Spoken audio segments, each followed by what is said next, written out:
Хүний эрхийн доо хоолой ураатай iVoice эмийн сайтын өнөөдрийн зочноор систем судлаач Банзрагч оролцож байна. Дархлаажуулалтын вакциныг эхлүүлээд тодорхой хугацаа өнгөрлөөд засгийн газраас ер нь бол вакцин бол хамгийн ковидын эсрэг үр дүнтэй хүн амаа хамгаалах арга юм а гэдэг ийм шийдэл рүү ороод байгаа шиг байна л да. Энэ шийдэл дээр та жишээ нь ямар байр суурьтай байна вэ? Хэр оновчтой явж чадаж байна вэ? Эсвэл оновчгүй байна уу? Ер нь бол асуудлыг засгийн газрын өнцгөөс авч үзэх юм бол засгийн газарт нэг олон хөлбөр байхгүй байна л да, тийм ээ. Яг бол асуудлаа юу гэдэг энэ эдийн засгийн хувьд тэ асуудлаа зөв шийдэх, нийгмийн асуудлаа зөв шийдэх улс төрийн тэгээ олон тулгымцсан асуудал гэдэг юу гэдэг бүгдөө юу гэдэг нэлээ эмзэг болсон үед ковид гарчлаа, тийм ээ. Гэтэл ингээд ирэхлээр нэг өмнөх асуудлаа бүрэн шийдэж чадаагүй тэ байсан улсууд маань гинт ковидод тулхлаар самгардаад байна уу гэлтэй.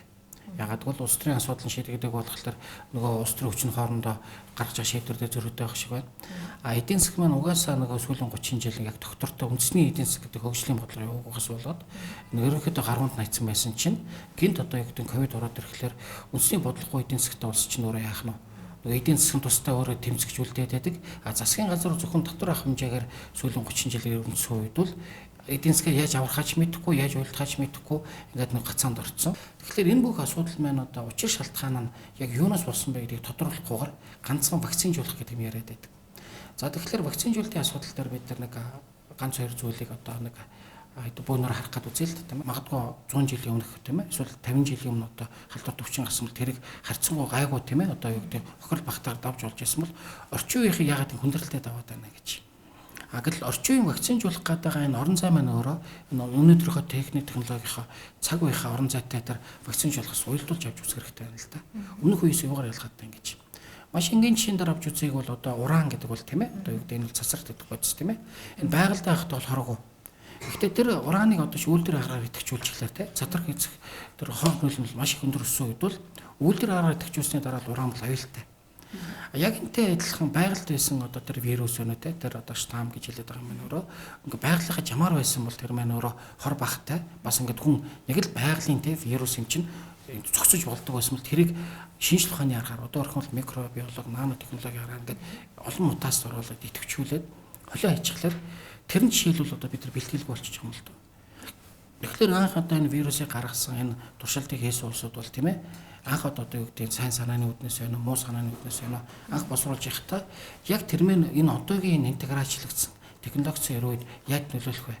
Дээрэс нь энэ орчин үеийн эрчимсэн технологийн хөгжлийн үед хүний дархлаас улирцсан үед яг эцэг нь яаж нөлөөлөх гэдэг бүрэн тооцно гэж байхгүй л те. Ягаад гэвэл тэр лаборатори ажилтдаг инженер чанууд туршилж эрдэмтдүүд нь тэд нар бол геополитик гэж мэддэг, үндэсний хайдлал гальтмшгүй систем гэж мэддэг. Тэд нар вирус л мэднэ.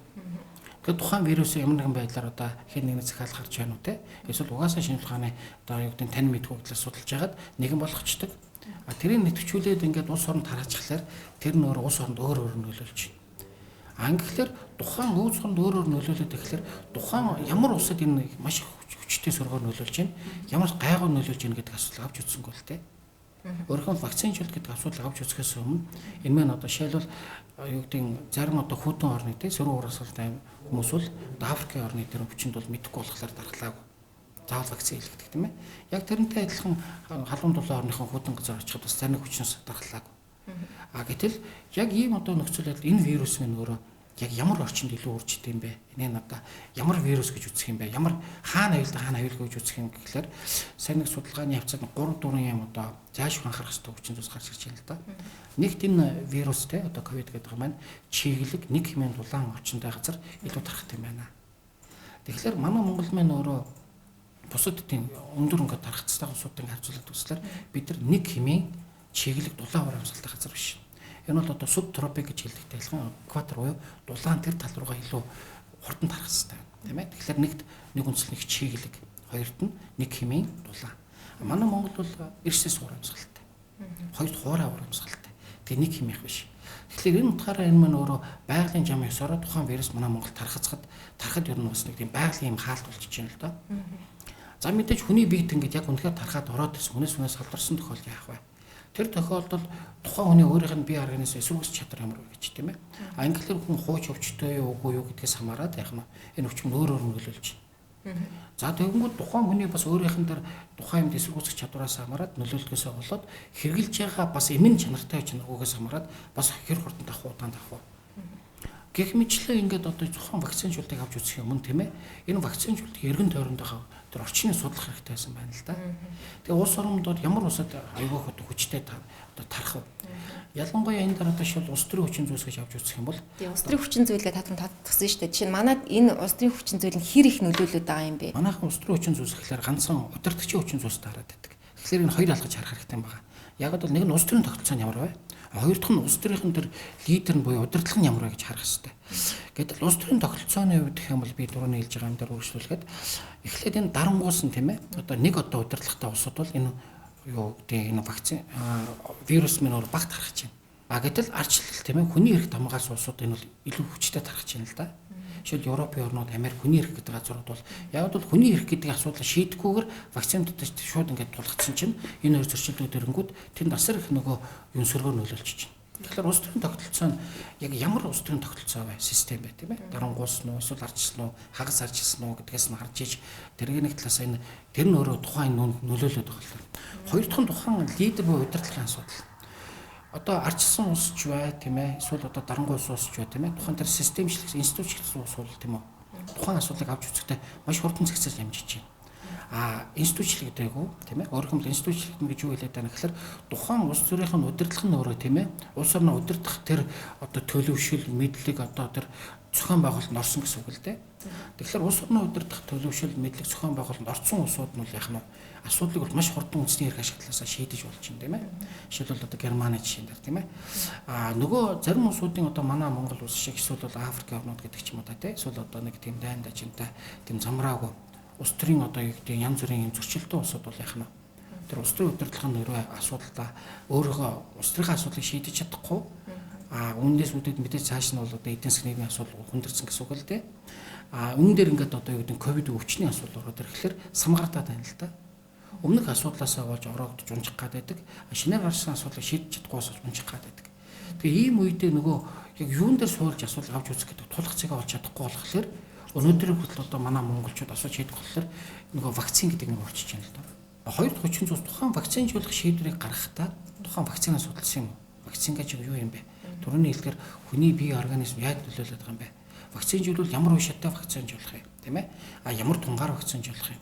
Вакцинаа судлахдаа ямар хүчин зүйлсийг мэдэж ийж одоо сонголт хийх хэрэгтэй байсан гэдэг. Ингэхлээр дахиад л нөгөө бидний нөгөө улс төрийн болон одоо энэ одоо нөхцөл байдлыг бид нар нөхцөл байдлын золиос боллоо гэж үзье л тийм ээ. Тэгэх юм бол улс төрийн удирдлага маань энэ асуудлыг цэвэр эрдэмтдтэй ярьждаг. Эрдэмтэд нь болохоор тодорхой судалгаа хийсэн гэдэг. Нэг хэсэг одоо дэмбийн зөвлөгөөр хэлжсэн. Одоо тэрнээсээ болтчих шиг байна тийм ээ. Дэм биш бол авчих шиг тийм ээ. Тэгээ эрдэмтдийн зөвлөл. Тэгвэл эрдэмтдийн зөвлөл маань өөрөө тухайн тийм эмзний хэмжээний асуудал шийдэх хэмжээний төлөвшөлттэй юм уу? Мэдлэгтэй юм уу? Боловсролтой юм уу? Туршлагатай юм уу гэдэг асуулт гарч байна.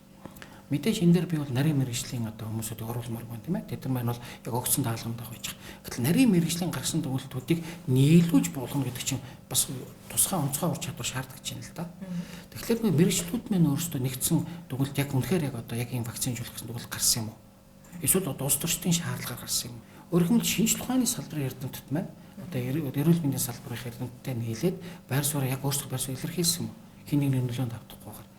Одоогийн ингээд гаргасан дүгнэлтийг ингээд эрдэмтдийн гаргасан дүгнэлт гэж хэлээд байгаа нь магадгүй эрдэмтэд өөр дүгнэлт өгсөн байвал яах вэ? Зүгээр улс төрчил эрдэмтдийн гэж хэлээд байгаа боловч би эрдэмтдийн дүгнэлтийг уншааг болохоор эрдэмтэд зөв дүгнэлт гарсан, буруу дүгнэлт гарсан хэлж чадахгүй. Эргэлзээ бол байгаа нь гарцаагүй л байгаа л да. Жишээ нь бидний хийж байгаа сурвалжлагаар иргэдийн байр суурийг сонирхохоор ер нь бол хуулиар юм уу тухайн одоо төрийн байгууллагын төрийн албан агчд бол одоо шууд удирдлагаас өгсөн үүргийн дагуу за бизнесийн байна уу одоо худалдаа үйлчлэгээ за манай бид нар хэр мэдээллийн ажилтнууд гэдэг бүгдээрээ вакциныг бол хийх зайлшгүй ингээд шаардлага тулгараад бараг үүрэгтэй болчихж байгаа. Гэтэл одоо үүний үр дагавар нь ямар байна вэ гэдэг ийм зүйлийг ярьсан хүн бараг өөрөө шинжлэх ухааны эсрэгч юм ярьсан юм шиг болж хувираад байгаа. Энэ тал дээр таны байр суурь.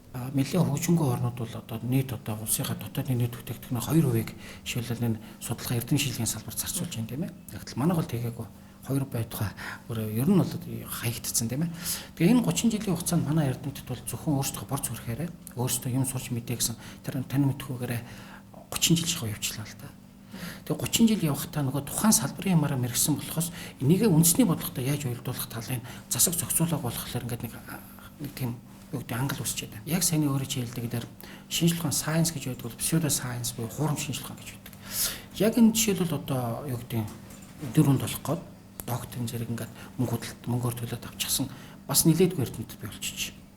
Тэр нь одоо ямар салбараар ингээд эрдэмтэд ингээд цол авсан болохоор хүмүүс бол доктор, профессор гэдэг нь хараад байдаг. Гэтэл тэр хүн үнэхээр яг тэр өөрөөр мэрсэн юм уу? Олон сүлийн шөргөцсөн юм уу гэхээр тэр нь байхгүй байгаа юм л да. Ер нь эрдэмтдийн нэг шинж гэдэг бол эрдэмтэн хүн бол тийм ээ альва юмныхаа тэр юу гэдэг өөрийнхөө тэр гаргаж байгаа дүгнэлт дээр маш нэхур ханддаг. Тэрэн дээр бас хариуцлуулдаг. Эрдэмтдийн ёс зүйн хариуцлуулыг болохоор тэрэн дээр тэгж хизээ чимэг 100 баталгаатай гэж хэлдэг. Одоо вакцинжуулах ганцхан 100 аргаа 100 энэ 100 гэж хэлж байгаа бол энэ бол төрөний хэлдэг хуурамч дипломтой эрдэмтдийн л гаргаж байгаа. Ягаад бол тэд нар яг нарийн учрыг цаад учрыг мэдэхгүй болохоор ганц хоёрхан мэдэмхийж эсвэл улс төр таалагдах шийдвэр гаргаад тэрийг би эрдэмтэн хүнээ гэдэг ингээд тавьчихлаар засгийн газар нь тийм хүмүүсүүдийн зөвлөгөөгөөр явж байгаа бол нэг засгийн газар маань алдаатай байна. Эсвэл тийм хүмүүсийг ашиглаж байгаа бол засгийн газар маань анханасаа ер нь буруу бодлого явуулж байгаа гэсэн. Тэгэхээр энэ үр дагаврыг тийм ээ хэмжинэ гэдэг чинь асар нарийн үйл ажиллагаа л да. Гэтэл өнөөдөр энэ вакцинжуулалт гэдэг асуудлаа тийм ээ өөрсдөө ч ойлгоогүй мэдэхгүй ээжээж тэгсэн мөртлөө шууд тариад эхэлж байгаа нөр асуудалтай. Хэрэв вакцинжуулалтыг бид нар өмнөх одоо вакцинжуулалтыг авч үзэх бол вакцинжуулах өмнөх нөхцөл байдал, вакцинжуулалтын нөхцөл байдал, вакцинжуулсан дараах нөхцөл байдал гэдэг гурван талаас нь авч үзэх хэрэгтэй байсан. Вакцинжуулах өмнө ямар байгаа, вакцинжуул ямар болох юм, дараа нь ямар болох гэдэг урьдчилан тооцож дүгнэхгүйгээр шууд эхэлжлээ. За вакцинжуулалт эхлэхэд 2-3 тийм одоо зайлшгүй байх хэрэгтэй нэг тийм шат дараал байна л да. Нэгт ямар ч улс орон гадаадын байтугай өөрийнхөө вакциныг яхахтаа заав туршилт хийдэг. Туршилт хийхдээ мэдээж эхлээд одоо хулган янз бүрээр туршичаад дараа нь хэрвээ тэр нь амжилттай болох юм бол тэрийг хүн дээр туршина л да. Гэхдээ хүн дээр туршихтаа яах нь вэ? Зайлшгүй сайн дурхан дээр туршдаг. Жишээлбэл Оросууд бол өөрсдийнхөө тэр вакцины турших нь 40 мянган дээр туршилт хийсэн байна те. 40 мянга. Туршилт хийхдээ энэ ер нь одоо бүх Европын орнууд, хөгжингүй орнууд зайлшгүй нэг сайн дурах байдаг. Хоёрд туршилт хийсний төлөө мөнгө өгдөг. За ер нь бол эмийн туршилтыг бол одоо за яг Беларусь ч юм уу тэр хуучин сос орнууд гэхэд бол нэг $500 туршилт орсны төлөө өгдөг бол Европт бол 1000 евро өгдөг жишээ нь тийм ээ. Яг ийм огцсон одоо юу гэдэг эрсдэлтэй үед бол 1000-аас 3000 евро өгдөг сайн дурах. Зөвхөн тэр туршилт хийлгэсний төлөө. Хоёр хүндэрх юм бол засаг бүрэн тэрийг хариуцдаг. Ягаад бол тэр чи одоо 3 сая хүн дээр тарьчих хүн дээр бол хариуцах чадахгүй шүү дээ. 30 хүн дээр хариуцах чадна тийм ээ. Тэгэхээр тэрэн дээр заашгүй туршилт хийгээд хариу тэр нь тэгээд тухайн хүнийхээ бие мөрөнд нь гайгүй байх юм бол яах нь тэрийг 2-3 үе шатаа бас хийж яана л да сайн дурахын дээр. Эхний үе шат дараагийнх тэгээд тэрийг төврийн тэ докторийн янз бүрийн давхархаад янз бүрийн байдлаар явуул. Тэгэхээр тэгээд сайн дурахын дээр туршилт хийчээд тэрний үр дүн гайгүй гарсан юм бол тийм ээ тэрний дараагаар яах нь багаар одоо юу гэдэг үнэхээр гарцаагүй бас урьдчилан сэргийлэх хүмүүс төр хийж эхэлдэг. Шууд нийтэд биш. Оросын вакцинжуулж байгаа процессыг харах юм бол Оросууд тулахгүй шүү дээ. Сайн дурах. Хоёр сайн дурах гэсэн мөртлөнгөө тэрийг өнгөө хийж. Тийм үү? Тэгэхээр эхлээд туршилтанд сайн дураар орно, дараа нь хийхдээ сайн дурах гэдэг маань энэ мэн өөрөө тухайн эрслээс хязгаарлахын тулд ингэж хэд хэд үе шаттай дараалж яд юм л да. Гэтэл манай Монголд тэр үе шат хэрэгцсэнгүй. Өөрөх юм бол нэгт манай Монголоос одоо за тэр Оросын 40 мянган боли те ядаж нэг 100 хүнд тийм ээ та нар ингээд одоо тэр Sinovac байна уу, Sputnik байна уу, AstraZeneca, Pfizer байна те эсвэл Moderna бүгдийг нь оруулж яриад тэндээс нэг 100 ширхэг тун ч юм уу эсвэл 1000 тун авчираад тэгээ тарьж болно л доо. Тэр хангалттай хугацаа байсан. Тэргээ тарьчаад яг Монгол хүний бие организм тэр ямар нөлөө үзүүлж байна? Аль нэг хэрэг байна? Ямар өндөрлөл болж байна? Хэрвээ жишээлбэл одоо Монголоос нэг 300 хүнийтэй сайн дурахын дуудаад та нарт нэг 1000 евро өгнө тийм ээ. Туршилтанд орооч гэх юм бол зөндөлөн олдох байсан баг. Хоёр төр хүндрэх юм бол тэр 1000 хүнийг бол эмчлэх юм уу засчих амархан. Гуравт оруулаад ирэхтэй жишээлбэл аль аль вакцинаас яг ижлэгийн хэмжээний оруулж ирэх хэрэгтэй байсан. За юу гэдэг нь Sinovac-аас 300 мянга, Sputnik-аас 300 мянга, AstraZeneca-аас 300 мянга гэдэг ч юм уу та. Гэтэл манайхан болохоор Sinovac анханасаа 300 мянга орж ирсэн, AstraZeneca 150 мянга, Sputnik 20 мянга гэхлээр нөгөө бүгдийг нь тариулна гэхлээр сонголтоо гэсэн мөртлөө за сонголтоо өнгөрч сонголт өгөөг байна тийм ээ. Нэг хоёр тариулаад ирэхлээр нөгөө Sputnik 20 мянга чинь дуусна тийм үү? Нөгөө 150 дуусглаар хамгийн их үлдсэн тариулна үсттэй. Тэгэхээр тариулах гэж юм эхлүүлсэн мөртлөнгөө сүүлд нь анханасаа баг тунгаараа оруулаад ирсэн юм амархан дуусаад их тунгаар усны хариуллаар энэ бол цаанаасаа хятадын вакцинаар тариулна гэсэн үг байхгүй. Гэтэл хятадын вакцин олбын ёсоор нэг түлэн шир өгдөг. Хоёр ер нь альваш таам гэдэг чинь вирус нь ч тэр чинь өөр юм гэсэн тэр нэг найрлага гэж юм байна л да. Тэр найрлагыг шилбэл олон улсын нэр хүндтэй одоо институт хөлийн ширүүг байна л да. Гэтэл Sputnik бол Францын хамгийн алдартай дэлхийн ер нь баг хамгийн анхны шинжлэх ухаанд гэдэг эрдэм шинжилгээний төв тусмаа эмчилгээний талаар даган сан тийм институт. Гэтэл тэр маань өөрөө 3 удаагийн туршилтын дараагаар Спутникийг бол одоо 91.6% одоо үр дүнтэйгээ зарлчлаа шүү дээ. Тэгэхээр тэгэнгүүт одоо дэлхийн том Германы ч юм уу Италийн, Франц ерөнхийлөгчтэй удирдлагууд одоо Оросын Спутник ажиллая гэж. Бас нэг мэдээлэл дээр манипуляц хийгээд байгаа тал байна л да. Жишээлбэл одоо дэлхийн өмнөд одоо тэжнээ улсууд хятад Синовакийг авчлаа гэж. Гэтэл яагаад авсан гэдэг цаад нөхцөлд нь тодорхойлж гаргахгүй байна л да. Жишээлбэл Арабын улсууд Синофармыг авахдаа тэд нар Спутник авч байгаа шүү дээ. Яагаад Арабын улсууд Синофармыг авбаа гэхээр тэнд асар их олон цагаачд байна. Нөгөө тэр үйлчлэгч байна уу, тоогооч байна гэдэг чинь ажиллахлаар вирус тушуул эзэндээ халдаан шүү дээ. Тэнгүү тэд нар зориулж жишээлбэл Синофармыг авсан байна л да. Яагаад бол өөрийнх нь үндэсний иргэд биш болохоор. Тэгэнгүүт нөгөө Арабын баячуул авч байгаа юм шиг ярих чинь. Эсвэл Арабын бас манахаас авчлаа гэж. Гэтэл Арабын баячуул нь болохоор Спутник V-г сонгосон байх жишээ нэ. Ингээхээр тухайн тэр вакциныг авахдаа тэрэнд байгаа цагаачдын амнаас бол тэр Арабууд үнцэнтэй биш. Үйлдвэрлэгч улсууд одоо жишээ нь вакцинаар дамжуулж өөрсдийнхөө улс орныг өөрсдийнхөө ямар нэгэн хараат тодорхой хэмжээгээр бэрхшээлд оруулахын санаархал байдаг гэдэгтээ та санал нийлэхгүй. Жишээ нь одоо энэ үйл явц манай дэрийг болж гин үү? Үндэснийхээ одоо дотоодын нөхцөл талаас нь харах хэрэгтэй тийм ээ. Өөрөөр Монгол энэ вакциныг тохирох юм уу, тохирохгүй юм уу? Өөрөөр цэвэр Монгол үндэстний одоо эсвэл Монголын эрдэмтдийн харах нэг харах хэрэгтэй. Хоёрт манай улс орны улс төрийн удирдлага буюу засгийн газрын харах нэг харах хэрэгтэй. Тэд нар юу шийдэж чадахгүй юу болцоодог. Гурав дахь нь өөрийн чиглэлээр геополитик буюу олон улсын хараа.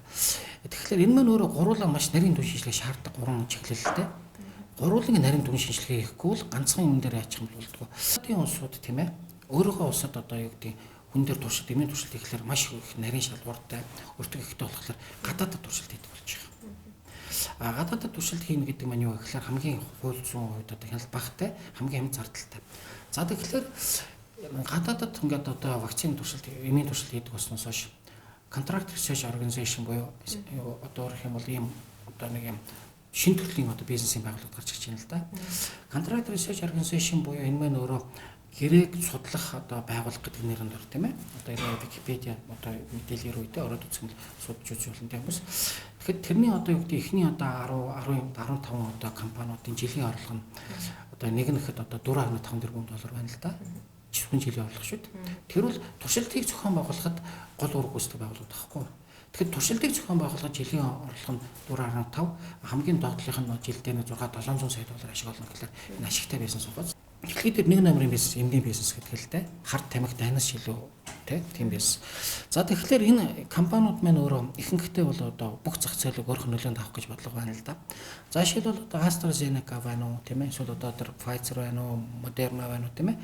AstraZeneca бол одоо юу гэдэг Швед одоо Английн компани тийм ээ. Гэтэл энэ маань өөрөө одоо ойрын үед гэхэд л хэдэн зуун тэрбум долларын ашиг олох том зах зээл واخгүй. Харин энэ бид нар энэ ковидоос ойрын 15 жил салахгүй энтэй зурлална бол энэ бол тэрбум долларын бизнес гэсэн үг. Магадгүй олон тэрбум долларын бизнес.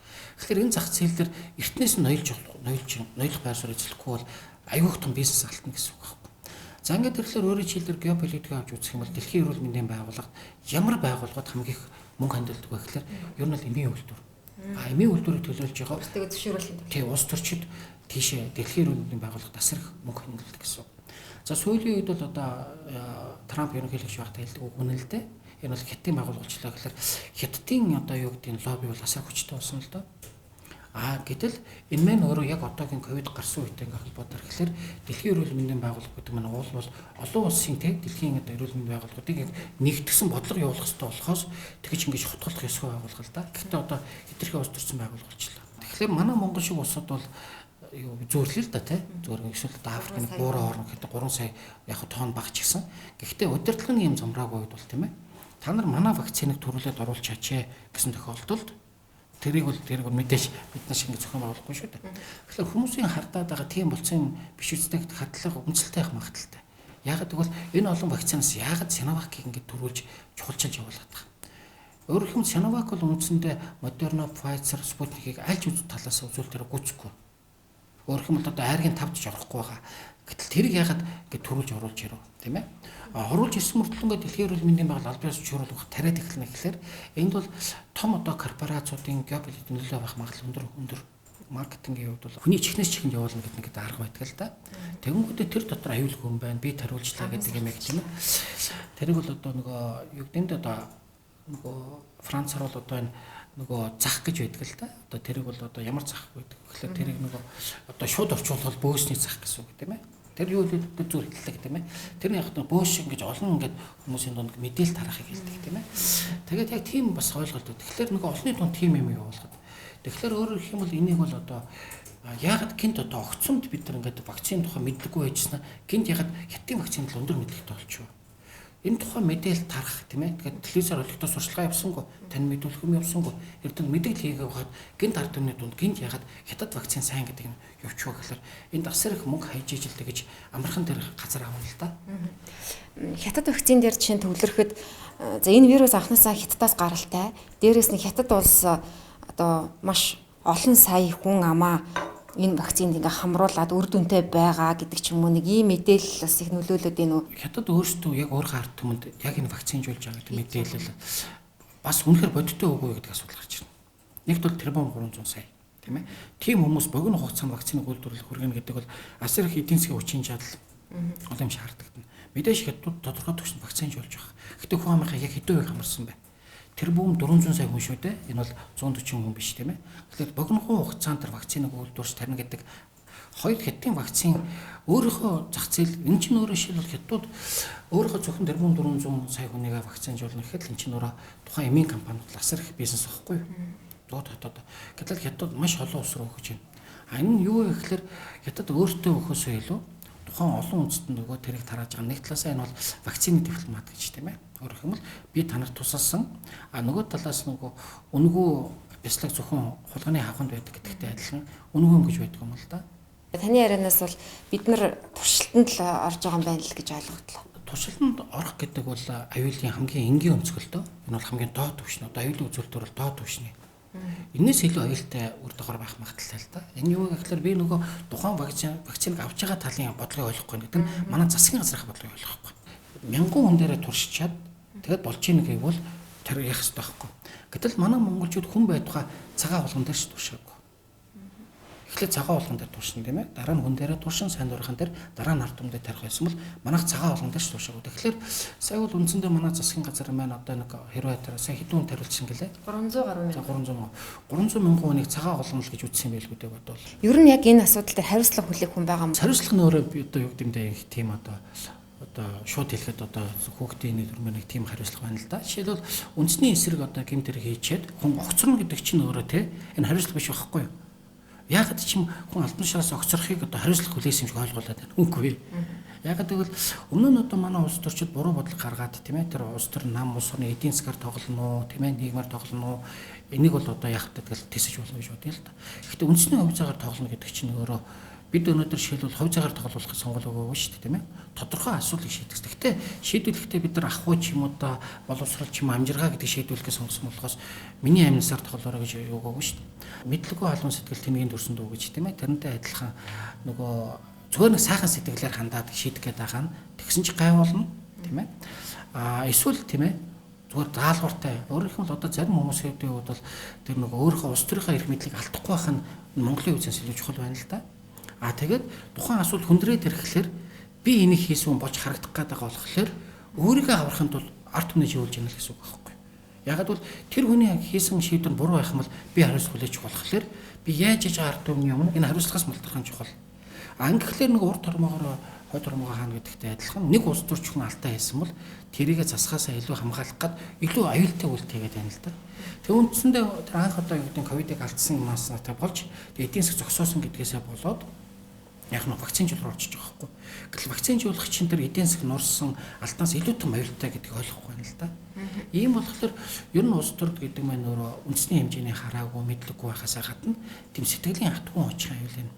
Гэтэл одоо саяны одоо юу гэдэг манай замраагүй нэ энэ одоо улс төр дотор бол ерөнхийдөө бол одоо нөгөө өөрөө тийм ээ одоо улс орон одоос хүрэхээс айдаг өөр хүүхд нүхээс айдаг мөртлөнгөө би буруудан болохоос айдаг тийм хүмүүс олон байх байна. Олон байна.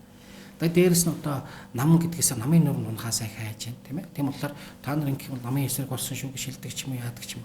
Ингээд ирэхлээр нөгөө нэгээ ингэж ороосоор хагаад сүултээ нөгөө бүгд унана. Унахтаа гол нь өөртөө унж болно шүү дээ. Тэгэхээр нөгөө ард түмний Монголын хувьд чирч унах гэдэг юм байна бол аюултай. Яг хоо одоохондоо 300 мянга байна. Тэгэхэд одоо засаг хэрвээ энийг сая хүргэх юм бол нийт хамаа 3.1 болно. Хэрвээ ингэхэд ирэх юм бол энэ маань өөрөө үндэстэн нөлөөлөх хэмжээний асуудал болно. Тэгэхэд яг уу манай улс төрчид их тийм алсын хараг уусалтаар улс төрчин гэдэг нь генетикч биш, эмч биш, аюулгүй байдлын судлаач биш тийм ээ. Тэр тусмаа түүхч биш тийм ээ. Гэтэл асуудал хандахын тулд энэ олыг нийлжиж асуудал тод цогцоор харагдана л да.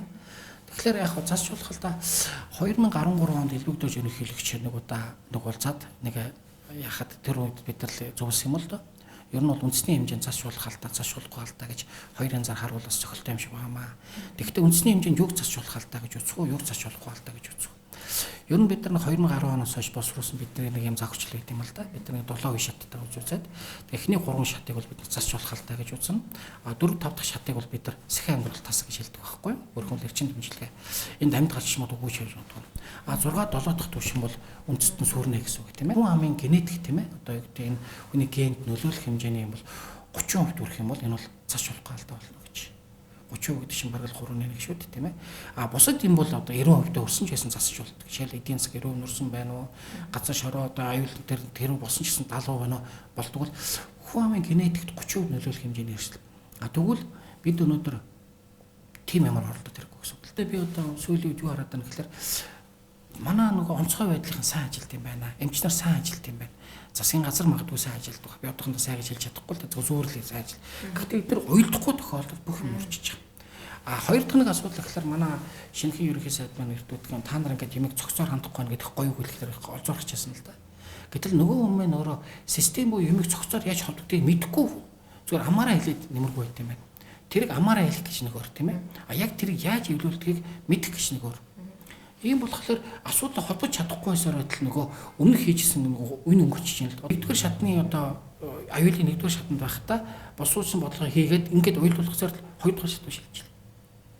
Тэгэнгүүт хөөгд хоёрдугаар орсон ч нөгөөд нь гуравдугаар шилжчихсэн. Ингээд нөгөө боловсруулсаар дараагийн шат руу ороод байхлаар юм шийдэж чадахгүйс одоо улаан шүү. Одоо та бүхний ярилцлагыг ингээ хүмүүс үзээд вакцины хийлгэсэн нь юм айдас давтах юм уу те. За ер нь буруу юм хийлгэсэн биш үү гэж бодох, эргэлзэх.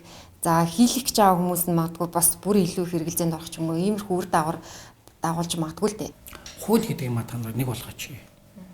Энэ хуулийг тийм ээ жишээлбэл нөгөө энэ хууль маань өөрөө үндсэн хуулинд хүний эрхгээ заасан юм бол тийм ээ. Хүний эрх талаас асуудал ингэж холбооч. Хэрэв хүний эрх гэж асуудал үндсэн хуулийн заагаагүй бол бид нар дуугаа болъё. Юм ярихгүй болох байхгүй юу? Үндсэн хуулинд хүний эрх арчил эрх чөлөөгээ заасан юм бол хүн өөрөөхөө ирээдүйн төлөө мэдэх хэрэгтэй байхгүй юу? Тийм ээ. Тэгэхээр өнөөдөр жишээлбэл зөвхөн нөгөө хэрвээ органик буюу те одоо юу гэдэг тэр одоо засгийн газрын ч юм уу улс төрийн ч юм уу нийгмийн тэр эдийн засгийн тэр хууль нь үндсэн хуулиасаа давцсан юм бол тэрийг бас зарлах хэрэгтэй л те. Монголд 92 онд магадгүй дараа нь сайн шинээр болсон үндсэн хууль ч одоо хүчингүй болцсон. Ингэх юм бол бүх асуудлыг хай. Өөрөөр хэлбэл үндсэн хуулинд хүний эрх гэдгийг заалтыг аваа хийсэн бол одоо та нар дуугаа явж болно. Мандад тийм асуудал байхгүй. Өөрөөр хэлбэл нэгэнд хуулийн дагуу асуудал хандъя гэвэл хуулийн дагуу хандъя. Хуулийн дагуу хандахгүй гэж юм бас тэрийг хэлчих хэрэгтэй. Эндээс ч юм болоод ойлголтын зөрүү үүсэж байгаа байхгүй. Би шийдэл үндсэн хуулийн дагуу ярьж байна тийм ээ. Хоёрт нөгөө талаас аливаа баталгаажуулах та тийм ээ.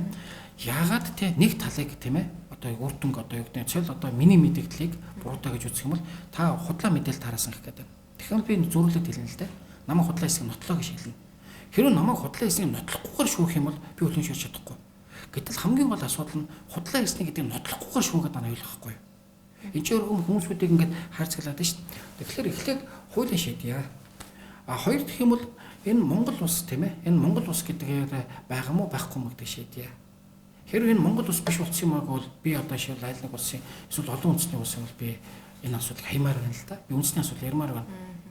Хэрвээ энэ Монгол гэдэг улсаа Монгол улс юм бол энд Монгол гэдэг үндэсний асуудал яригдах хэрэгтэй байхгүй.